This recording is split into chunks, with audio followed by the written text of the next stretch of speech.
मंदी का शिकार इंसान कैसे होता है, बेरोजगारी का शिकार इंसान कैसे होता है, गुनाहों की वजह से, नाफरमानी की वजह से, अल्लाह के इरशाद के खिलाफ अमल करने की वजह से। लेकिन साथ ही साथ जिस आये करीमा की तिलावत का मैंने शर्फ हासिल किया, उसमें रब ने एक अमल बताया कि मेरे बंदो ये अमल तुम इख्तियार करो, तुम्हारी सोच जहां नहीं पहुंचती होगी ना, वहां से मैं तुम्हें रोजी अता करूंगा और बेहिसाब अता करूंगा। यह भी नहीं कि लिमिटेड, अनलिमिटेड अता करूंगा। अब वो नुस्खा कौन सा है? तो कुरान कहता है वमन यत्तकिल्लाह यजअल लहू मखरजा वयरज़ुक़हु मिन हैसु ला यहतसिब। जो अल्लाह से डरता है,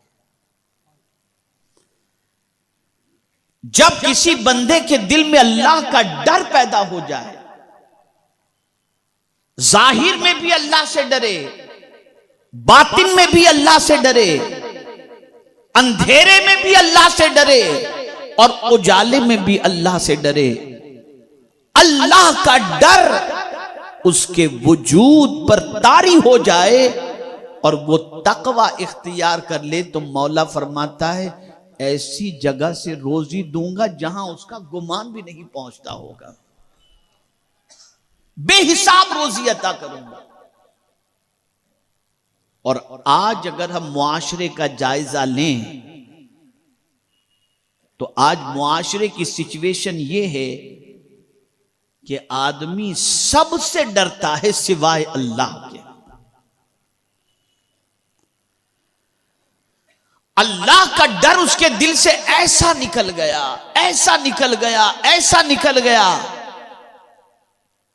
कि उसको ये ख्याल ही नहीं कि मुझे अल्लाह को जवाब देना है या मेरा मौला मुझे देख रहा है, कुछ भी नहीं। और जब ये अल्लाह का डर निकल गया तो रोजी तंग हो गई। जब अल्लाह का डर निकल गया इंसान तंगदस्ती का शिकार हो गया। जब अल्लाह का डर निकल गया उसके माल से बरकत खत्म हो गई। जब अल्लाह का डर निकल गया कारोबार मंदा हो गया। जितना ज्यादा बंदा अल्लाह का डर दिल से निकाल देगा उतनी परेशानी का शिकार होगा, और जितना अल्लाह का डर दिल के अंदर पैदा होगा और तकवा इख्तियार करेगा, मौला सिर्फ उसे रिस्क ही नहीं दुनिया में भी इज्जत और आखिरत में भी इज्जत अता फरमाएगा। तो तकवा, अल्लाह का डर, अल्लाह का खौफ। अब अल्लाह का डर कहते किसे हैं, अल्लाह का खौफ कहते किसे हैं? तो मेरे प्यारे आका सल्लल्लाहु तआला अलैहि वसल्लम के प्यारे दीवानों, बहुत तफसील से मैं इस पर गुफ्तगू करने की बजाय मैं आपको समझा दूं, ताकि एक बात भी अगर आपने जहन के अंदर महफूज कर ली तो ये बात आपके लिए काफी मुफीद होगी। अल्लाह का डर किस एतबार से, इसको पहले समझो। अल्लाह की पकड़ बहुत सख्त है। इन्ना बतश रब्बिका लशदीद, बेशक अल्लाह की पकड़ बहुत सख्त है। डरो कि मैं जो गुनाह कर रहा हूं, अल्लाह की नाफरमानी कर रहा हूं, कहीं वो पकड़ लेगा तो हमारा क्या अंजाम होगा। दूसरी चीज, ये तसव्वुर दिल में रखो कि हम कुछ भी कर रहे हैं, अल्लाह उससे बेखबर नहीं, अल्लाह बाखबर है, सब जानता है। यअलमु खाइनतल अयुन वमा तुख्फिस सुदूर इन्नल्लाह अलीमुम बिदातिस सुदूर।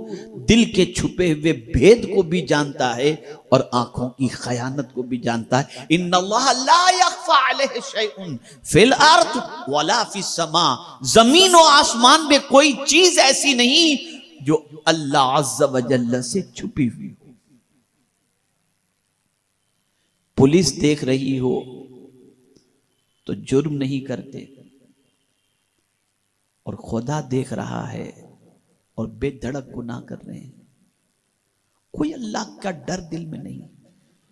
वो कौन सी बुराई है जो आज हमारे मुआशरे के नौजवान नहीं कर रहे? गंदी पिक्चरों से लेकर, गंदे कामों से लेकर, हराम कारोबार से लेकर, कौन सी चीज ऐसी है जिसमें अल्लाह को मानने वाला बंदा इल्ला माशाअल्लाह मुलव्विस नजर ना आता हो? डरो अल्लाह से। तसव्वुर दिमाग के अंदर बिठा लो कि कोई देख रहा हो या ना देख रहा हो, मेरा मौला देख रहा है, मेरा रब देख रहा है, मेरा माबूद देख रहा है। ये डर अगर दिल में पैदा हो गया और आदमी अपने वजूद को गुनाहों से रोका, अल्लाह अकबर, मेरा रब फरमाता है बेहिसाब रोजी अता करूंगा। जहां गुमान नहीं पहुंचेगा वहां से मैं तुझे अता करूंगा। तो ये पहला नुस्खा है अल्लाह से डर का। आप चाहते हैं तंगी दूर हो जाए, मंदी दूर हो जाए, तो लोगों का पैसा खा करके तंगी दूर नहीं होगी, हराम कारोबार से तंगी दूर नहीं होगी, नाजायज कारोबार करने से पैसा नहीं आएगा। अल्लाह से डरोगे और डर कर तुम अल्लाह अज़्ज़ व जल्ल का फज़्ल तलाश करते हुए मार्केट में जाओगे तो मेरा करीम तुम्हारे लिए रिस्क के दरवाजे को खोल देगा, इसलिए कि ये उसका वादा है। पहला नुस्खा ये हुआ। अब आइए दूसरा नुस्खा अर्ज करूं। वामुर अहलक बिस्सलाह वस्ताबिर अलैहा ला नसअलुका रिज़्क़ा नहनु नरज़ुकुक। अल्लाह इरशाद फरमाता है अपने अहलो अयाल को नमाज का हुक्म दो और उस पर जमे रहो, खुद भी नमाज पढ़ो और अपने घर वालों को भी नमाज का हुक्म दो। और फिर अल्लाह फरमाते ला नसअलुका रिज़्क़ा, मैं तुमसे रोजी नहीं मांगता, नहनु नरज़ुकुक, मैं तुम्हें रोजी अता करता हूं।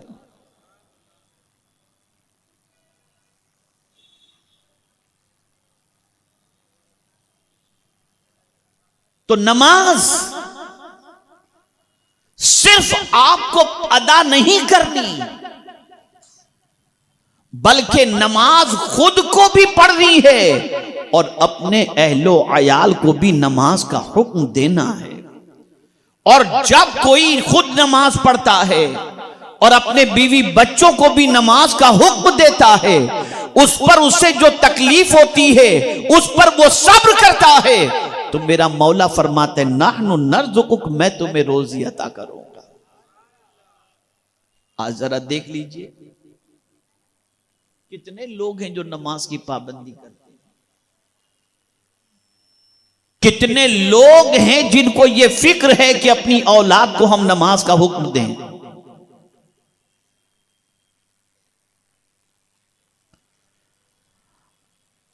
कौन बाप आज ऐसा है जिसे सबसे ज्यादा इस बात की फिक्र हो कि मेरे बेटे की एक वक्त की नमाज कज़ा ना हो? नहीं, पढ़ा तो ठीक है, नहीं पढ़ा तो कोई बात नहीं, कोई टेंशन नहीं। बीवी नमाज पढ़ी तो ठीक है, नहीं पढ़ी तो कोई बात नहीं। बच्ची नमाज पढ़ी तो ठीक है, नहीं पढ़ी तो कोई बात नहीं। मुझे बताइए, हर चीज के लिए आप वक्त निकालते हो और अहलो अयाल का ख्याल करते हो, नमाज के लिए क्यों ख्याल नहीं करते?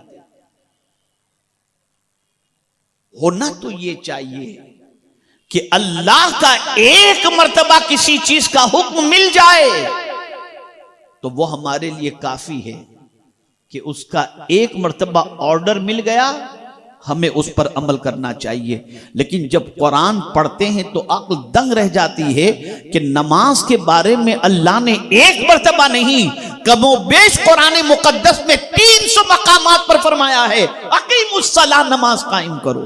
खुद भी नमाज पढ़ो और अपने बीवी बच्चों को भी नमाज का पाबंद बनाओ। मैं आपको एक सवाल पूछता हूं, किसी के यहां मुलाजिमत करते हैं, सुबह 10 बजे का टाइम दिया, आप बैंक में सर्विस कर रहे हैं, किसी कंपनी में सर्विस कर रहे हैं, आपका टाइम है 10 बजे का सुबह, आपको ड्यूटी आवर्स बता दिए गए कि 10 बजे पहुंचना है, 10 से शाम को 6 बजे तक आपकी ड्यूटी है।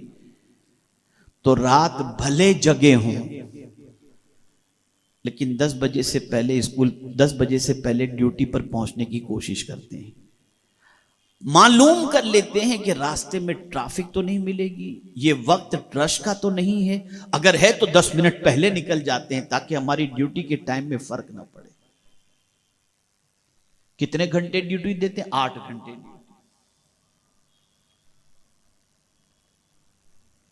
मैं एक सवाल आपसे पूछना चाहता हूं, बच्चों के सिलसिले में आप देखिए, 7 बजे की स्कूल है या 8 बजे की स्कूल, तो मां 6 बजे उठ जाएगी, बच्चे के कपड़े प्रेस करेगी, बच्चे के जूते पॉलिश करेगी, बच्चे को तैयार करेगी, बच्चे को नाश्ता खिलाएगी, बच्चे को सब कुछ करेगी, तैयार करके बस स्टॉप पर ले जाएगी, जहां बस आती ले जाकर बिठा देगी ताकि स्कूल की बस न छूट जाए और बच्चा स्कूल में लेट न पहुंचे।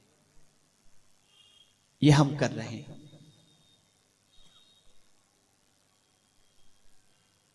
लेकिन एक सवाल मैं आपसे पूछता हूं,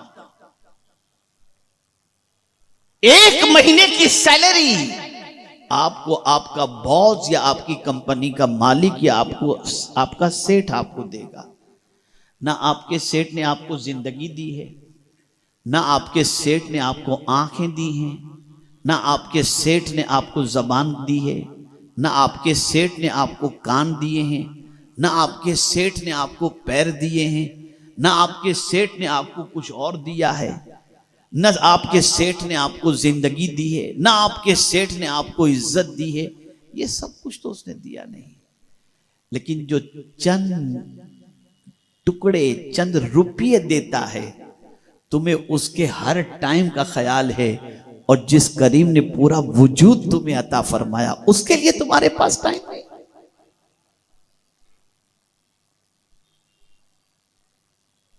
उसके लिए तुम्हारे पास वक्त नहीं। अरे तंगी की शिकायत कर रहे हो तुम रोजी की,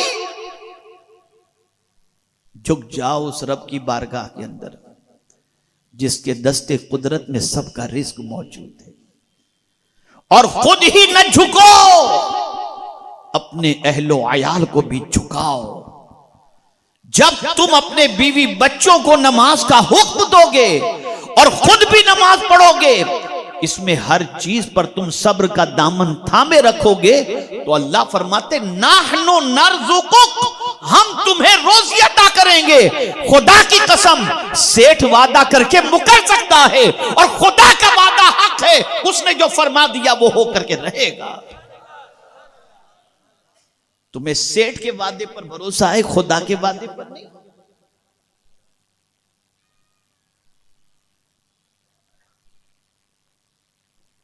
कितने मां बाप हैं जो अपने बच्चों को नमाज के सिलसिले में सख्ती करते हों, प्यार से, मोहब्बत से, डरा कर, समझा कर, बुझा कर नमाज का पाबंद नहीं, फिक्र ही नहीं।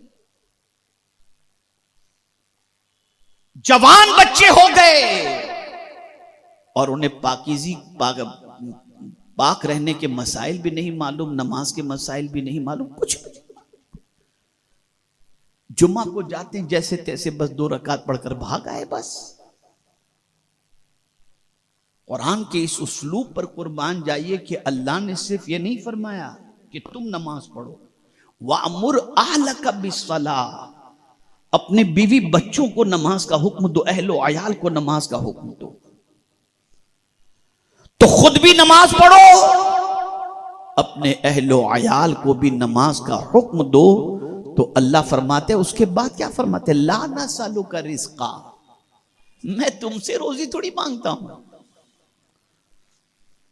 मैं तुमसे नहीं मांगता, बल्कि अल्लाह फरमाता है नाहनु नर्ज़ुकुक, हम तुमको रोजी अता करेंगे। अरे आप मुझे बताओ, ये कैसे मुमकिन है कि कि बंदा खुदा की बारगाह में सर झुकाकर आजिज़ी का इजहार करे और मेरा मौला उसे भूखा रखे। अरे बंदा तू झुक तो जा उस खुदा की बारगाह में, मौला तुझ पे रिस्क के दरवाजे खोल देगा।